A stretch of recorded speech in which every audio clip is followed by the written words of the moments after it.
நம்முடைய போராளி media YouTube பார்வையாளர்கள் அனைவருக்கும் வணக்கம். இன்று நம்மோடு இணைந்திருக்கிறார் பாட்டாளி மக்கள் கட்சியில் பல்வேறு மாநில பொறுப்புகளை வகித்தவர், தற்பொழுது கரூர் மாவட்டத்தின் செயலாளராக இருக்கின்ற அண்ணன் BMK பாஸ்கரன் அவர்கள். அனைவருக்கும் வணக்கம். ஆனா இன்னைக்கு ஒரு பரபரப்பான சூழ்நிலை. 2021 வன்னியர்களுக்கு 10.5% இடஒதுக்கீடு கொடுத்தாங்க. அது கொடுத்தாங்களா இல்ல கெடுத்தாங்களான்னு இன்னைக்கு வரைக்கும் விடை காண முடியாத கேள்வியா இருக்கு. அது இன்று வரை உச்சநீதிமன்றம் தீர்ப்பு கொடுத்து 1000வது நாளை நெருங்க போகின்ற இந்த டிசம்பர் 24 அரசு அலுவலகங்கள் முன்னால் வன்னியர்களுக்கான உள் ஒதுக்கீட்டுக்காக ஆர்ப்பாட்டம் நடத்தப்படும் பாமக நிறுவனர் டாக்டர் ஐயா அறிவிச்சிருக்காரு. இதுக்காக இவ்வளவு நாள் காலதாமதம் அவசியமா, இல்ல இப்படிப்பட்ட ஒரு நாளை எதிர்பார்த்து பாமக காத்திருந்ததா என்ற கேள்வி ஒரு பக்கம் எழுது. இன்னொன்னு, வருகின்ற டிசம்பர் 21 பாட்டாளி மக்கள் கட்சி திருவண்ணாமலையில விவசாயிகள் மாநாடு நடத்துறாங்க. அந்த மாநாட்டு வேலை முடிவதற்குள்ளாக அடுத்து தன்னுடைய கட்சிக்காரர்களை இவ்வளவு அவசரமா முடுக்கி விடுறாங்கன்னா இதுக்கு பின்னணியில ஏதோ ஒண்ணு இருக்கு. அது என்ன? கொடுத்தார்களா கெடுத்தார்களான்னு ஒரு கேள்வி கேட்கறீங்க. கொடுத்தார்கள்னு சொல்லக்கூடாது. சமூக நீதி காவலர் மருத்துவர் ஐயா அவர்களுடைய 40 ஆண்டுகளுக்கு மேலான போராட்டத்தால் ஒரு 40 ஆண்டு காலம் தமிழ்நாட்டிலே வாழுகின்ற லட்சக்கணக்கான வன்னிய இளைஞர்கள், மாணவர்களாக துவங்கி இளைஞர்களாகி இன்று முதியவர்களாகி தனக்காக போராடி, தன் மகன்களுக்காக போராடி, தற்பொழுது தனது பேரன்களுக்காக போராடுகின்ற அளவுக்கு இந்த போராட்டம் நெடுநீண்ட போராட்டமாக இருந்து அதன் ஒரு கட்டமாக பல்வேறு அரசியல் காரணங்கள், அழுத்தங்கள், போராட்டங்கள், இத்தனை பல்வேறு உயிரிழப்புகள் எல்லாம் அடைந்த பிறகு மருத்துவர் ஐயா மிகப்பெரிய ஒரு தமிழ்நாட்டிலே ஒரு கொந்தளிப்பு வன்னியர்கள் மத்தியிலே ஏற்பட்டதை தொடர்ந்து 2021 ஆண்டு இந்த வன்னியர் உள் இட ஒதுக்கீடு கொடுக்கப்பட்டது, சட்டம் இயற்றப்பட்டது. இந்த சட்டம் இயற்றப்பட்டது அவசர காலத்தில் இயற்றப்பட்டது என்று ஒரு கருத்தை எல்லோரும் சொல்லுகிறார்கள். ஒரு சட்டம் அவசரமாக இயற்றினார்களா இல்ல ஒரு 25 நாள் சட்டமன்றத்துல இல்ல அதுல இன்னொன்னு என்ன சொல்றாங்கன்னா, கிட்டத்தட்ட இந்த சட்டம் வன்னியர்களை ஏமாற்றுவதற்காக தான் அந்த அரசாணையவே அதிமுக ஆட்சியில் எடப்பாடி பழனிசாமி கொடுத்தார் அப்படிங்கிற குற்றச்சாட்டையும் பலர் சொல்றாங்க. இல்ல நம்ம சொல்றது சட்டம் அவசரமா ஏற்றுனாங்களா ஒரு பொறுமையா ஏற்றுனாங்களாங்கிறது எல்லாம் கேள்வி. சட்டம் முழு வடிவம் அடைந்ததா அடையவில்லையா என்பதுதான் கேள்வி. சட்டம் கவர்னருடைய ஒப்புதல் பெற்ற போது அது முழு வடிவம் அடைந்து விட்டது. அதே போல உச்சநீதிமன்றம் உயர் நீதிமன்றத்துல 7 காரணங்கள் சொன்னாங்க இந்த வன்னியர் உள் இடஒதுக்கீடை ரத்து பண்ணுவதற்கு. ஆனா உச்ச நீதிமன்றம் அந்த உயர் நீதிமன்றம் சொன்ன 6 முடிவுகள் தவறுன்னு சொல்லிட்டாங்க. ஒரே ஒரு விஷயம், தற்காலிக தரவுகள் அடிப்படையில் புதிதாக சட்டம் இயற்றுங்கன்னு சொன்னாங்க. அதாவது சட்டமன்றத்திற்கு அதிகாரம் இருக்கிறது, உள்ளிட ஒதுக்கீடு கொடுக்க மாநில அரசுக்கு அதிகாரம் இருக்கிறது. சட்டமன்றத்தில் தற்போதைய உள்ள தரவுகள் அடிப்படையில் சட்டம் இயற்றுங்கன்னு சொல்றாங்க. ஒரே ஒரு பாயிண்ட் தான் இது. இன்னைக்கு ஆட்சிக்கு 3 வருஷம் ஆகியும் 3 வருஷத்துக்கு மேல கடந்தும் கூட ஸ்டாலின் அவர்களுக்கு, முதலமைச்சர் அவர்களுக்கு இந்த வன்னியர் மக்களின் மீது அக்கறை இல்லாததால், இந்த வன்னியர் மக்கள் முன்னேறிவிடக் கூடாது என்று நினைப்பதால், இந்த வன்னியர்களுக்கு எந்த அங்கீகாரமும் கிடைத்து விடக் கூடாது, இவர்கள் அறிவார்ந்த சமூகமாக, கல்வி பெற்ற சமூகமாக, அதிகாரிகளாக அரசு பதவிகளுக்கு வந்துவிடக் கூடாது என்ற கெட்ட நோக்கத்தில், உள்நோக்கத்தில் தடுக்கின்றதற்காக இந்த சட்டத்தை இயற்றாமல் காலம் தாழ்த்தி கொண்டு பிறரை குறை சொல்லுகிறார். இந்த 3 வருடம் கடந்தும் சட்டம் இயற்றாததால் நம்ம பாட்டாளி மக்கள் கட்சிக்கு, வன்னியர் சங்கத்திற்கு, ஒட்டுமொத்த உலகெங்கும் வாழும் வன்னியர்களின் ஒப்பற்ற தலைவராக இருக்கக்கூடிய மருத்துவர் ஐயா அவர்கள் போராட்டத்தை அறிவிப்பதை தவிர வேறு வழி இல்லை.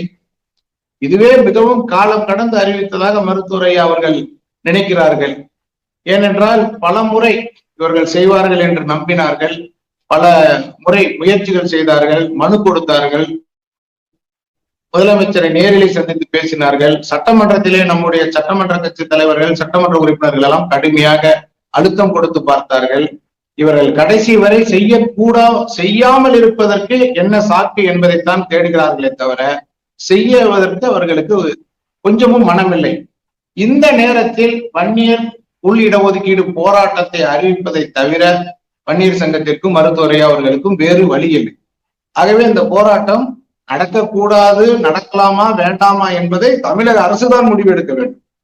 தமிழக அரசு நாளே சட்டம் இயற்றினால் இந்த போராட்டத்திற்கு தேவை இருக்காது. இயற்றாத போது இந்த போராட்டம் நிச்சயம் நடத்தியாக வேண்டிய கட்டாயத்தில் நாம் இருக்கோம். ஒட்டுமொத்த தமிழ்நாட்டு மக்களுக்கான பிரதிநிதியா இன்னைக்கு திமுக அரசு இருக்கு. திமுகவுடைய முதலமைச்சர் ஸ்டாலின் இருக்காரு. மற்ற ஜாதிகள்லாம் வரதை அங்கீகரிக்கிற இவங்க வன்னியர் சமூகம் மட்டும் வரக்கூடாதுன்னு நினைக்கிறாங்கன்னா அதுக்கு என்ன காரணமா இருக்கும்? என்ன காரணம் என்பது, தமிழ்நாட்டின் மக்கள் தொகையில் மிக பெரும்பான்மையான, அறுதி பெரும்பான்மையான சாதி வன்னியர்கள். இந்திய அரசியல் வரலாற்றில் எல்லா மாநிலத்திலும் அந்தந்த மாநிலத்தினுடைய பெரும்பான்மை சமூகம் அந்த மாநிலத்தை ஆண்டு கொண்டிருக்கிறது. ஆகவே அங்கு சமூக நீதி அறிவிக்கப்பலேயே அனைவருக்கும் கிடைத்துக் கொண்டிருக்கிறது. சமூக நீதி என்று பேசும் தமிழகத்தை பொறுத்தவரை மிக பெரும்பான்மை சாதிகள் எல்லாம் அதிகாரத்தில் இல்லாமல் மிக மிக சொற்பமான மக்கள் தொகை கொண்ட சாதிகள் அதிகாரத்தில் இருப்பதால் எங்கே வன்னியர்கள் அதிகாரத்திற்கு வந்து விடுகளோ என்ற பயத்தில் எல்லா வகையிலும் இவர்களை முடக்க வேண்டும் என்ற உள்நோக்கம்தான் ஆட்சியாளர்களுக்கு வன்னியர்களுக்கு இந்த இடஒதுக்கீடு கொடுக்காமல் தடுப்பதற்கு அடிப்படையான காரணமே அதுதான். அது இதுவரை உச்ச நீதிமன்ற நீதிபதியா இருந்த ஜி ராமசாமி பார்லிமெண்ட்லயே அவர் மேல இம்பீச்மெண்ட் தீர்மானம் கொண்டு வந்து முறைகேடா நடந்துகிட்டாருன்னு பதவி நீக்கம் பண்ணாங்க.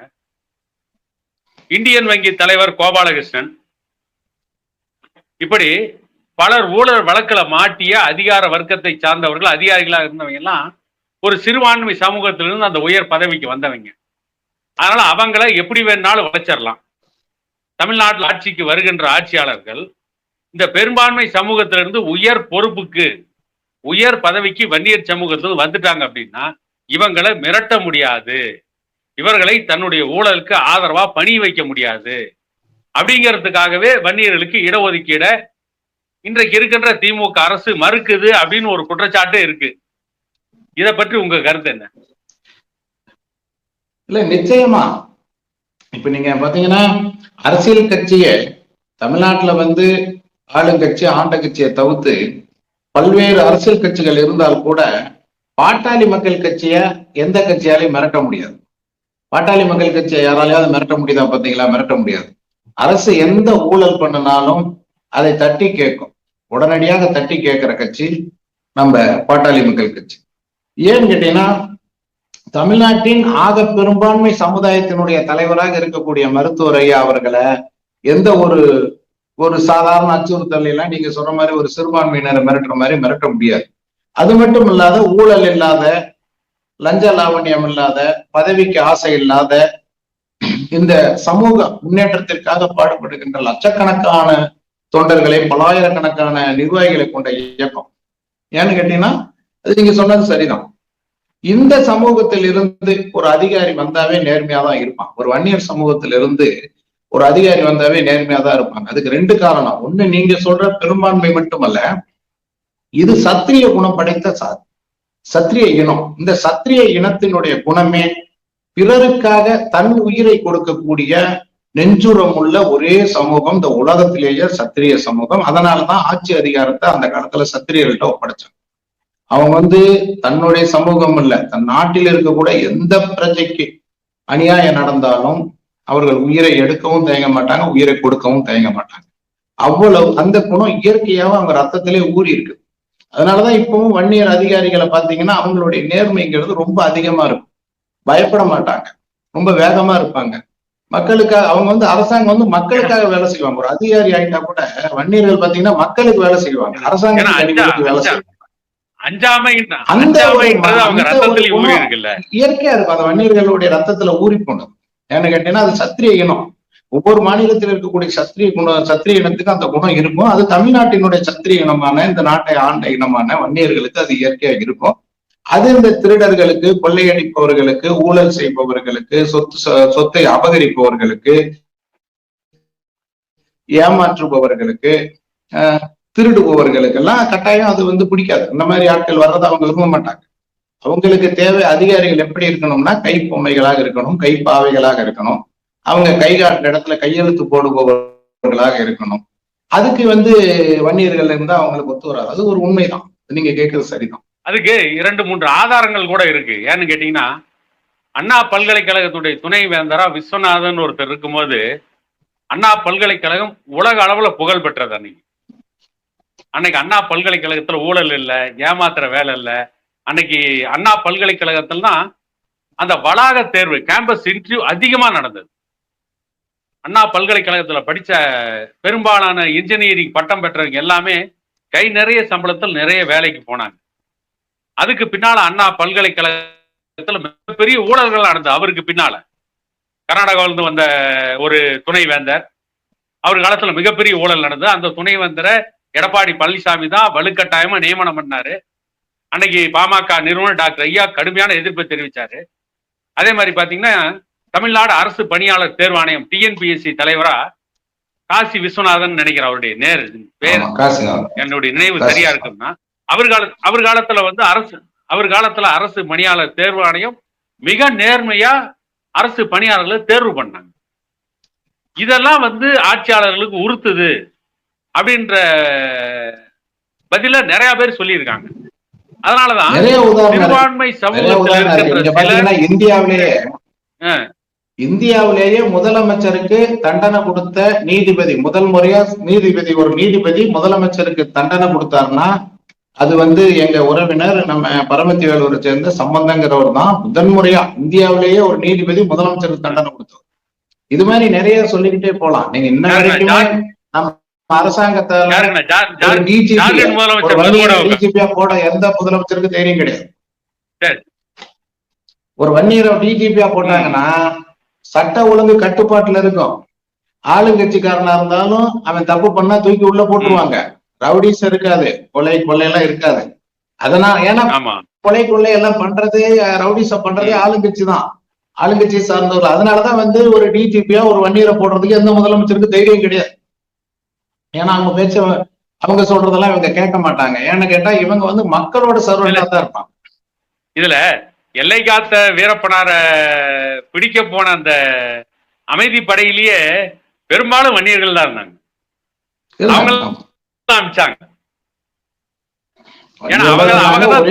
காட்டுக்குள்ள போனாங்க. நீங்க என்ன சொல்ல போனோம்னா இப்ப நம்ம விஜயகுமார் வந்து வீரப்பணம் பிடிச்சதா சொல்றாங்க.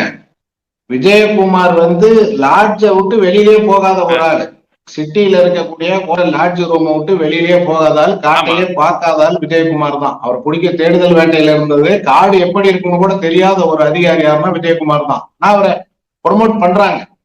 ஒரே ஒரு டிஎஸ்பி தான் அவரை பிடிக்க போனது உண்மையா. ஏன்னு கேட்டா அவரும் வன்னிய, அதனாலதான் அவரு நீ வன்னிய நானும் வன்னிய பாத்துக்குவோம் உள்ள காட்டுக்குள்ள போனது ஒரே ஒரு டிஎஸ்பி மட்டும்தான். இந்த அதிகாரி பேர் சொல்ல வேண்டாம். அது காரணம் என்னன்னா அவன் வன்னிய, அவனுக்கு மட்டும்தான் அந்த துணிச்சல் இருந்தது, நேர்மை இருந்துச்சு. தன்னுடைய பணி சரியோ தவறோ, ஆனா அவன் வந்து நேர்மையா செயல்பட்டான். வன்னியர்ல சத்திரிய குணம், இது சத்திரியனுக்கே உண்டான குணம். இந்த சத்திரியன் என்னன்னா அவன் நாட்டை ஆண்டவன், படைய நடத்தினவன், படையை நடத்தி போராண்டவன், நாட்டை காக்கிறதுக்காக தான் பொண்டு குழந்தைகள் எல்லாம் விட்டுட்டு போய் தான் உயிரை மாய்க்கிறதுக்கு தயாரா இருந்தவன், நாட்டைக்காக உயிரை கொடுத்தவன், உயிரை எடுத்தவன். அது அந்த சத்திரிய குணம், அது அப்படிதான் இருக்கும். அது நேர்மையா தான் இருக்கும், நியாயமா தான் இருக்கும், நீதி வலுவாம தான் இருக்கும். அது அவங்க ரத்தத்திலேயே ஊறி போன அது விஷயம். அப்படிப்பட்ட அந்த சமுதாயம் ஆளுமைக்கு வந்துடக்கூடாது, அதிகாரத்துக்கு வந்துடக்கூடாது. நாம பண்ற பித்தலாட்டம், ஏமாற்று வேலைகள், லஞ்ச லாவணி வேலைகள்லாம் அவங்க ஒத்துழைக்க மாட்டாங்க. அவங்க ரொம்ப பயப்படுறது உண்மைதான். அதே போல ஆட்சி அதிகாரமும் கைப்பற்றப்படும். ஆட்சி அதிகாரம் வந்து இன்னைக்கு பொதுவா தேர்தல்னா என்ன, பெரும்பான்மை ஆள்றதான் தேர்தல். ஒரு 2 லட்சம் பேர் வாக்களிக்கிறாங்கன்னா அதுல 6 அதிக வாக்கு வாங்கினாங்கன்னா அவங்க ஜெயிக்கிறாங்க. அப்ப ஜனநாயகங்கிறது பெரும்பான்மையா ஜனநாயகம் தான், பெரும்பான்மையான வாக்காளர். அப்ப பார்க்கும்போது ஒரு மாநிலத்தை 6 ஆளணும்னா பெரும்பான்மை தான் ஆளணும். ஆனா இந்தியாவிலேயே சூது கவ்வி பெரும்பான்மையை வந்து அடக்கி, பெரும்பான்மை வந்து சிறுபான்மை கிட்ட இன்னைக்கு கையேந்தி எனக்கு இடஒதுக்கீடு கொடுங்க, எங்களுக்கு வேலை கொடுங்கன்னு கேட்கிற மாதிரி ஒரு அவல நிலையை ஏற்படுத்தி வச்சிருக்கிறாங்க. இதை வந்து வன்னியர்களும் புரிஞ்சுக்கணும். வன்னியர்கள் இளைஞர்களும் எல்லா கட்சியிலையும் குறிப்பா திராவிட கட்சிகள்ல இருக்க வன்னியர்களும் இதை புரிஞ்சுக்கணும். அரசியல் கட்சியில எந்த கட்சியில இருக்கணுங்கிறது வேற, ஆனா இடஒதுக்கீடு என்பது இந்திய அளவில் சாதியை அடிப்படையா வச்சுதான் இடஒதுக்கீடு இருக்குது. இந்திய அளவுல இடஒதுக்கீடு எதை மையமா வச்சிருக்குன்னா சாதியை அடிப்படையா வச்சிருக்கு. அப்ப இடஒதுக்கீடு போராட்டம் என்பது சாதி அடிப்படையில் தான் ஒன்று கூடும். இப்ப வன்னியர்கள் இடஒதுக்கீடுனா நீங்க அவன் திமுகலையோ அண்ணா திமுகலையோ அல்லது தேசிய கட்சி எந்த கட்சியில இருந்தாலும் அது வேற. அது ஓட்டு போடுறதுக்கு முதல்வரை தேர்வு செய்வதற்கு அந்த அரசியலின் பேரு. அந்த இடஒதுக்கீடு என்பது முழுக்க முழுக்க சாதி அடிப்படையில் கூடும். இதுல போய் பாமக போராட்டம் அறிவிச்சிருக்காரு அதனால நான் வரமாட்டேன், நான் திமுக இருக்கேன் எப்படி வருது, அண்ணா திமுக இப்படி இவ்வளவு ஒரு அறியாமையா இருக்கு. இந்த சமூகம் எவ்வளவு வீரமுள்ள சமூகமோ அந்த அளவுக்கு அறியாமையா இருக்காங்க. நீங்க இன்னைக்கு எந்த கட்சியில இருந்தா என்ன, கட்சிக்கு தாண்டா நீ எனக்கு தலைவன், என் சாதிக்கு என் சமூகத்துக்கு தலைவன் மருத்துவர் ராமதாஸ் ஐயா ஒருத்தர் தாண்டா தலைவர்னு சொல்லிவிட்டு இந்த சமுதாயம் ஒரே ஒரு நாள் விழிப்புணர்வு அடைஞ்சதுன்னா இடஒதுக்கீடு நாம கேட்கணுமா, எடுத்துக்கலாம், நாம கொடுக்கலாம். நாம இடஒதுக்கீடு கூப்பிட்டு கொடுக்கலாம். இல்லண்ணா நீங்க சொல்ற அடிப்படையில பார்த்தோம்னா ஜம்மு காஷ்மீர்ல முதலமைச்சரா முஸ்லீம் மட்டும் தான் வர முடியும். உத்தரப்பிரதேசத்துல அகிலேஷ் யாதவ், முலாயம் சிங் யாதவ், மாயாவதி, இப்படி அந்த உத்தரப்பிரதேச பெரும்பான்மை சமூகம் தான் ஆளுது. பக்கத்துல இருக்கிற ஆந்திரா தெலுங்கானாவை எடுத்துங்க, நாயுடுஸ் ரெட்டிஸ் இவங்க தான் ஆளுறாங்க. உத்தரப்பிரதேசத்துல தலித் முதலமைச்சரா மாயாவதி இருந்தாங்க. நீங்க கர்நாடகாவை எடுத்துங்க, ஒக்கலிகாஸ் கவுடாஸ், இடையில ஒரு சில காலம் குண்டுராவ் ஹெக்டே போன்றவங்க இருந்திருந்தாலும் கூட பிற்பாடு ஒக்கலிகாஸ் கவுடாஸ் தான். எஸ்ஆர் பொம்மை, தேவகவுடா, குமாரசாமி, காங்கிரஸ் கட்சியில இருக்க சீதாராமையா, அதுக்கு முன்ன பிஜேபியில இருந்த எடியூரப்பா, இவங்க எல்லாமே பெரும்பான்மை தமிழ்நாட்டை மட்டும் வர முடியும். தமிழ்நாட்டுல ராமசாமி படையாட்சி தான் முதலமைச்சர் ஆயிருக்கணும். ராமசாமி படையாட்சி முதலமைச்சர் ஆயிருந்தா இந்த தமிழ்நாடு மிக வளமான நாடா. இடஒதுக்கீடெல்லாம் 50 ஆண்டுகளுக்கு முன்பே தமிழ்நாட்டில் இருக்கக்கூடிய அத்தனை குறிப்பா தமிழ் சாதிகளுக்கு இடஒதுக்கீடுகள் கிடைத்திருக்கும். இப்ப பூரா ஏமாற்று வேலை, இடஒதுக்கீடுமே ஏமாற்று வேலை. கொடுத்த இடஒதுக்கீடுமே ஒரு பக்கம் கொடுக்கற மாதிரி கொடுத்து இன்னொரு பக்கம் அதை ஏமாத்துற வேலை, தடுக்கிற வேலை. மாற்று மாநிலத்துக்காரர்களுக்கு அந்த இடஒதுக்கீடை கொடுக்கறதுக்கு என்னென்ன சூட்சமும் ரகசியங்கள் பித்தலாட்டங்கள் இருக்குதோ அனைத்தும் தமிழ்நாட்டுடைய ஜாதி பட்டியல்களுக்குள் கலந்துருக்கு. சிங்கமாக இருந்த ராமசாமி படையாட்சிய காங்கிரஸ் வேடர்கள் விரித்த வலையில் மானா போய் மாட்டிக்கிட்டார். அதான் காலத்தின் சூழ்நிலை. இந்த சமூகத்துக்கு வாள் எடுத்து போராட தெரிஞ்ச அளவுக்கு, வாள் வீச தெரிஞ்ச அளவுக்கு அரசியல் சூழ்ச்சிய பண்ண தெரியல, சூழ்ச்சியில இருந்து தப்பிக்க தெரியல. அதனால ராமசாமி படையாட்சி சூழ்ச்சி பலியாயிட்டார். இதுல இன்னொரு முக்கியமான வேடிக்கை என்னன்னு கேட்டா, ஒரு முக்கியமான செய்தி என்னன்னு கேட்டா, பாமக நிறுவனர் டாக்டர் ஐயா மட்டும்தான் இந்த சமூக நீதி, இந்த இடஒதுக்கீடு, இந்த மது ஒழிப்பு, பெண்கள் பாதுகாப்பு, இந்த விஷயத்துல யாருமே சூது பண்ணி ஏமாத்த முடியல அவர்கிட்ட. தெரிஞ்சோ தெரியாமலே இந்த சமூகத்துல ஒரு போர்க்குணம் மிக்க ஒரு உசாரான, தன்னை சுற்றி பின்னப்படுகின்ற சதி வலைகளை அறுக்க தெரிஞ்ச ஒரு தலைவரா இருக்கார். இந்த சமயத்தை இந்த சமூகம் பயன்படுத்திக்குமா பயன்படுத்திக்காதான்ற ஒரு கேள்விக்குறி இருக்கு. அநேகமா இந்த போராட்டம் வெற்றி பெற்று இடஒதுக்கீடு கிடைக்கும் அப்படின்னு நிறைய பேர் நம்புறாங்க. ஐயாவை பத்தி ஒரு செய்தி சொல்லிடுறேன். சொல்லுங்க.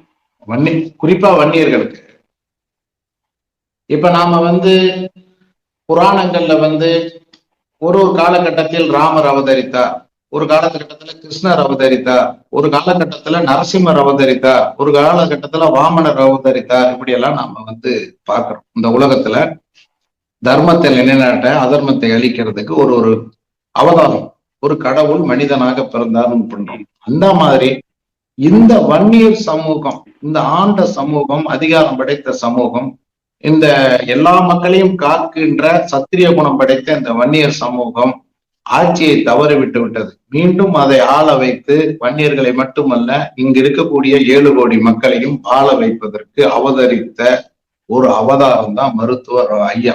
ஒரு 1000 வருஷத்துக்கு ஒருக்கதான் இந்த மாதிரியான தலைவர்கள் பிறப்பாங்க. உருவாகிறதுல பிறக்கிறவங்க, தோன்றவர்கள். ஆக இதை வன்னியர்கள் பயன்படுத்திக்கணும். இதை நீங்க பயன்படுத்தலன்னு சொன்னா இன்னும் 100 ஆண்டுகள் இந்த வன்னியர் சமுதாயத்தை இங்க இருக்கக்கூடிய சூழ்ச்சிக்காரர்கள் இங்க இருக்கக்கூடிய ஏமாற்றுக்காரர்கள், இங்க இருக்கக்கூடிய அரசியல்வாதிகள் என்று தன்னை காட்டிக் கொள்ளுகின்ற நயவஞ்சர்கள் அடிமைப்படுத்தி விடுவார்கள். இதை வன்னியர் சமூகம் உணர வேண்டும். நீங்கள் எந்த அரசியல் கட்சியில் இருக்கிறீர்கள், என்ன செய்து கொண்டிருக்கிறீர்கள், எதற்காக இருக்கிறீர்கள் என்பதெல்லாம் வேறு விதம்.